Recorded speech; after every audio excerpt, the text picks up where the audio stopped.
Hello, my name is Marin Koloff, and I'm Professor of Medicine at Washington University in St. Louis, Missouri. I'm also the Director of Respiratory Care Services and Critical Care Research at Barnes-Jewish Hospital and Washington University. Today I'm just going to give a brief overview on the topic of sepsis. It's important to recognize that sepsis is a time-dependent event in regards to treatment, very much like stroke and myocardial infarction, meaning that the timing of therapies is critical to producing a beneficial outcome for the patient.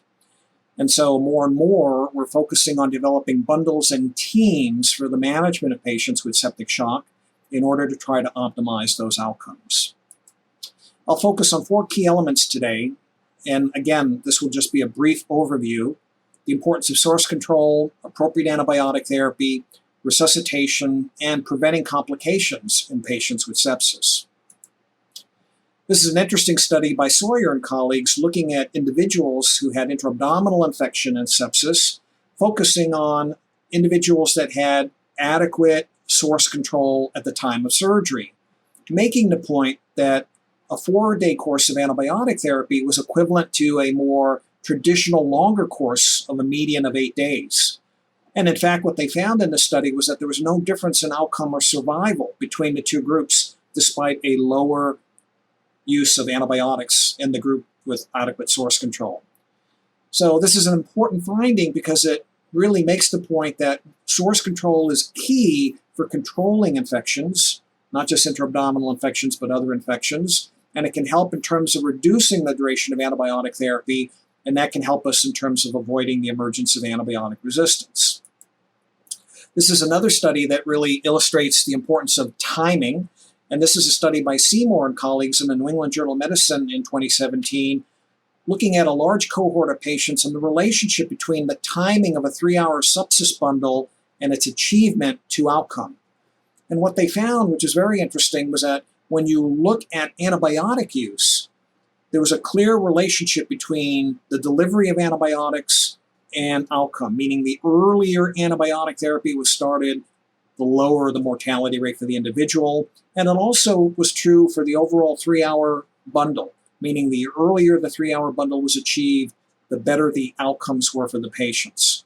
This is data and evidence focusing on the use of bundles or protocolized approaches for the management of sepsis, illustrating the importance of the timing of the therapy in relationship to the outcome. Now, not only is it important to get an antibiotic started, but it's also important to get the right antibiotic on board. And some use the term appropriate early antibiotic therapy or appropriate empiric antibiotic therapy. This is illustrated by the study by Park and colleagues from South Korea looking at patients who had carbapenem-resistant Acinetobacter bacteremic pneumonia. And in this particular study, you can see those individuals that received early appropriate antibiotic therapy had better survival rates. Now, when we're dealing with more drug-resistant organisms, which is true across the world, it often is more difficult to achieve that goal. And more clinicians are often using broader and broader courses of therapy upfront in patients that are at risk. The emergence of new rapid diagnostic techniques that are available and new ones that will be available in the near future will be very helpful in identifying whether or not the patient may have infection with a more resistant organism, therefore allowing earlier targeting of such therapy in order to improve clinical outcomes. Now, not always is early antibiotic therapy going to be helpful. Very interesting study by Alan and colleagues from the Netherlands studied individuals who had sepsis coming in from the community, where antibiotics in the form of ceftriaxone 2 grams was administered in the ambulance on the way to the hospital. It was interesting. In this study, they found no difference in survival between the group that received placebo and the group that received antibiotics. It may be that part of this was related to the fact that these were patients who were coming in from the community, their severity of illness may not have been so severe, and the organisms tended to be more susceptible, primarily Staph aureus, Streptococcus, as well as E. coli. But it does make the point that the targeting of aggressive antibiotic therapy should be for those patients who are the most likely to benefit, clearly those in septic shock, clearly those that are at risk for infection with more drug-resistant organisms. Now, the good news is that we have a number of new antibiotics that are currently available to us and more that are coming. A number of these agents are currently being used in the US, in Europe, and parts of the Asia-Pacific region. This table just highlights some of them. Three in particular of sertolizumab tazobactam, ceftazidime-avibactam, meropenem-vapobactam, which are approved in the US, approved in various parts of Europe and around the world. And these are antibiotics that are really targeting the more multi-drug resistant gram-negatives, such as multi-drug resistant Pseudomonas, as well as the carbapenem-resistant Enterobacteriaceae, such as KPC. So we have a number of agents that are clearly helping us and helping us to avoid other maybe more toxic drugs like colistin. In addition, there are other newer agents that are currently being investigated that should be available in the near future, including cefdiericol and estrianam-avibactam and others, which will be targeting even more resistant organisms, such as the metallo-beta-lactamase producing gram-negative bacteria. Now, we also need to be aware that as these new antibiotics start to get used, we should exercise antimicrobial stewardship practices in order to optimize their use and minimize further emergence of resistance. And the use of rapid diagnostics may play a role in that. Now, this is a very interesting study that I wanted to just review briefly because it gets at this whole issue of putting the whole bundle together and whether or not the bundle really results in improved outcomes. And this is from the PRISM investigators. This was really a patient-centered meta-analysis from the PROCESS trial, the ARISE trial, and the PROMISE trial.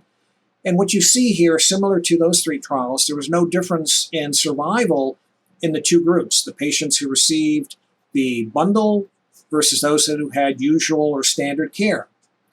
Now, does this mean that bundles should not be applied, that early goal-directed therapy should not be applied? I don't think that's the case, because we need to recognize that our practice for managing sepsis has evolved over the last 20 years or so. And in fact, it's now a standard practice to have early goal-directed therapy sepsis bundles applied. So in essence, we're essentially comparing the same thing in these particular studies. It's also interesting to recognize that when you go back and compare these studies to the original trial done by Manny Rivers, one can see that overall in the Manny Rivers study, where there was a dramatic difference in survival because they had a true placebo group versus a group that was managed with early goal-directed treatment, but that was a number of years ago. And in fact, the other important point to recognize in that study was that those were sicker patients as manifested by their higher mortality and the lower central venous O2 saturations. So I think we can say that sepsis management has evolved. The use of bundles, the use of early goal-directed therapy is now routine, and that's really the practice that we need to continue to focus on. Not all early goal-directed therapy bundles will be effective.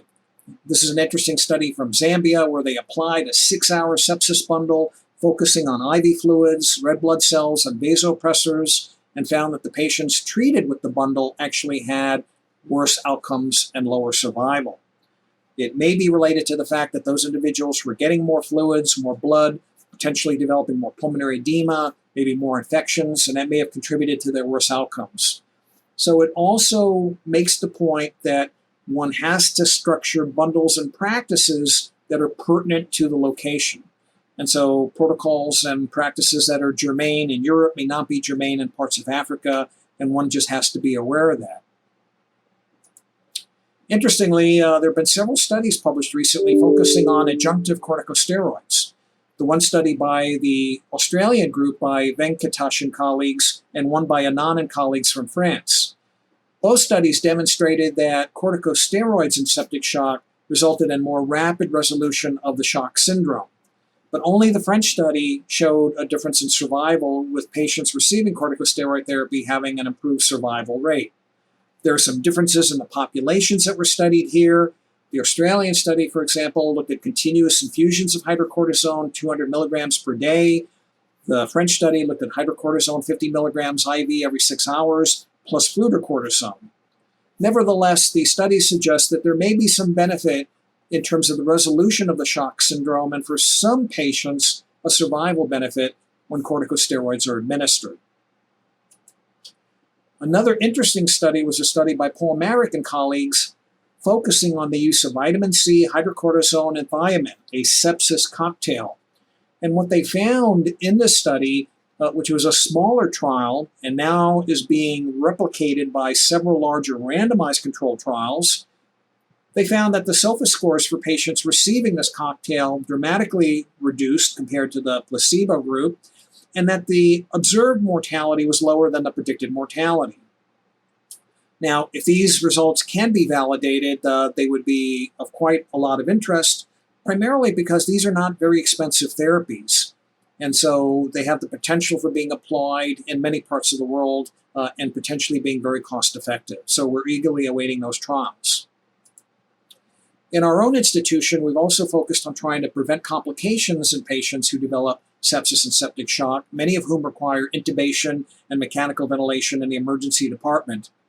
Brian Fuller and colleagues, and I participated in a study, really looked at applying early lung-protected mechanical ventilation in the emergency room for all patients, including those that were septic, that required intubation and mechanical ventilation. Now, this was a very simple protocol. We basically measured the patient's body length, picked a tidal volume that was based on the ideal body weight. We had an appropriate level of PEEP that was selected. We kept the head of the bed elevated and tried to avoid other complications. And by simply applying a protocol like this, compared to our historical practice in the emergency room, where ventilatory practices were quite varied, we found that our composite outcome of ARDS or a ventilator-associated complication was dramatically reduced. In fact, both of those elements were reduced as well. We also found that ventilator-free days were greater in the group receiving the intervention. Hospital-free days were also tended to be higher, and very surprisingly, the mortality was lower, only 20.5% versus 28.4% in the preceding historical control group. So this makes the point again that not only do we need to be focusing on bundles and approaches that directly apply to sepsis, but we need to be thinking about some of these other practices that are in place in the septic patient, such as mechanical ventilation, renal replacement therapy, avoidance of venous thromboembolism, in order to further try to improve clinical outcomes and minimize complications. I want to thank you all for participating in this web conference. I hope that these data are helpful to you in your management of patients with sepsis and septic shock. Thank you.